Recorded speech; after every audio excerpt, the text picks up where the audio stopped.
Bayi ini akan mendatangkan kerusakan Belanda yang lebih besar daripada yang pernah kubuat selama Perang Gianti. Oke sobat, pada video kali ini kita akan membahas tentang perjuangan Pangeran Diponegoro melawan penjajah Belanda yang berlangsung dari tahun 1825 sampai tahun 1830. Pangeran Diponegoro lahir di Yogyakarta pada 11 November 1785 dari era Mangkarawati, seorang selir, dan Gusti Raden Mas Suraja, yang kemudian naik tahta sebagai Hamengkubuwana III. Diponegoro awalnya bernama Bendara Raden Mas Mustahar, yang kemudian diubah menjadi Bendara Raden Mas Antawirya.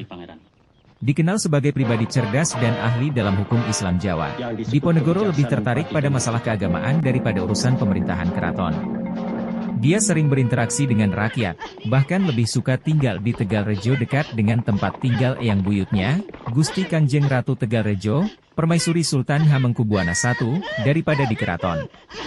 Sejak kecil, Diponegoro telah belajar tentang kehidupan rakyat, seperti menanam padi, di Tegalrejo, yang membuatnya sangat dekat dengan penderitaan rakyat Jawa di bawah penindasan kolonial Hindia Belanda.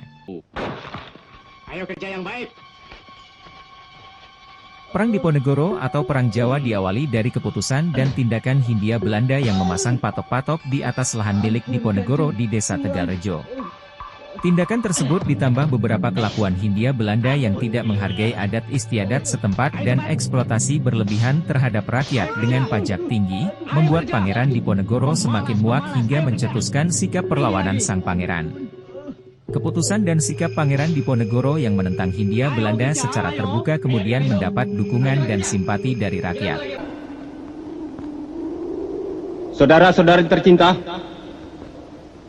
saya di sini hanya sekedar menyampaikan apa yang dirasakan oleh kita selama ini.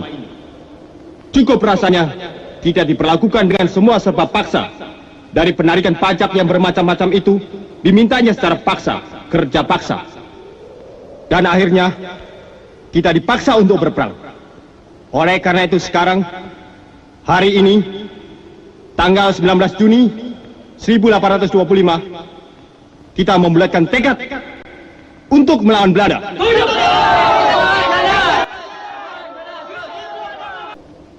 Untuk mencapai kemenangan, kita harus menyusun kekuatan. Dan untuk itu, daerah ini tidak memenuhi syarat. Sebaiknya kita pindah ke Gunung Selarong. Sekian.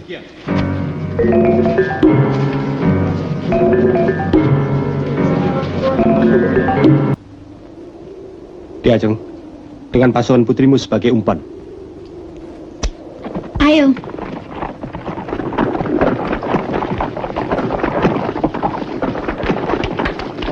Lindungi mereka. Kemudian mundur ke tengah Kali Progo. Kami akan serang dari sini dengan taktik Garuda Ngelayang. Ya, baik. Maju. Has, has, has, has, has.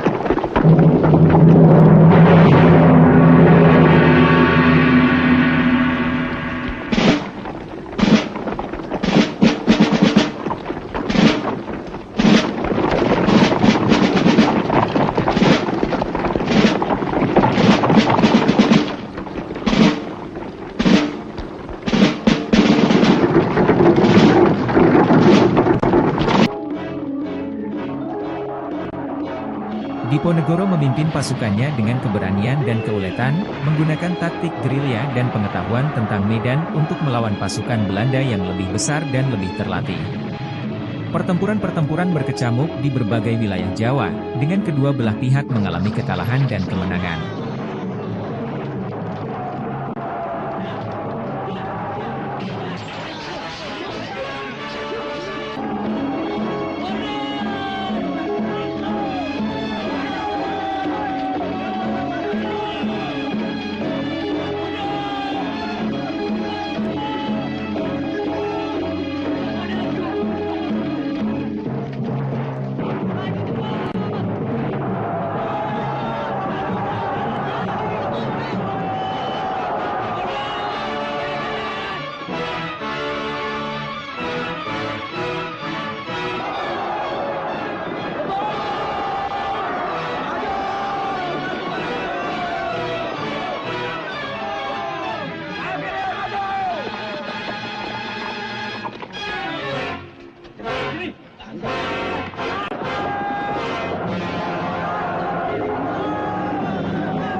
Sejarah mencatat Perang Diponegoro atau Perang Jawa dikenal sebagai perang yang menelan korban terbanyak dalam sejarah Indonesia, yakni 8.000 korban serdadu Hindia Belanda, 7.000 pribumi, dan 200.000 orang Jawa serta kerugian materi 25 juta gulden. Sebagai konversi 1 gulden merupakan uang yang setara dengan 1 gram emas sebagai persamaan, dan saat itu total pendapatan pemerintah Hindia Belanda per tahunnya adalah 2 juta gulden, maka perang ini menghabiskan 10 tahun APBN Belanda dalam 5 tahun. Setelah serangkaian kemenangan besar, sebagian besar pemimpin pemberontakan ditangkap dan peperangan mencapai titik balik yang menguntungkan Belanda. Pada tanggal 28 Maret 1830, Diponegoro diundang oleh Letnan Hendrik Merkus de Kock ke Wisma Kepresidenan di Magelang untuk menandatangani perjanjian perdamaian dan mengakhiri permusuhan. Selamat datang, Pangeran. Sebaiknya Pangeran tidak kembali ke Metese.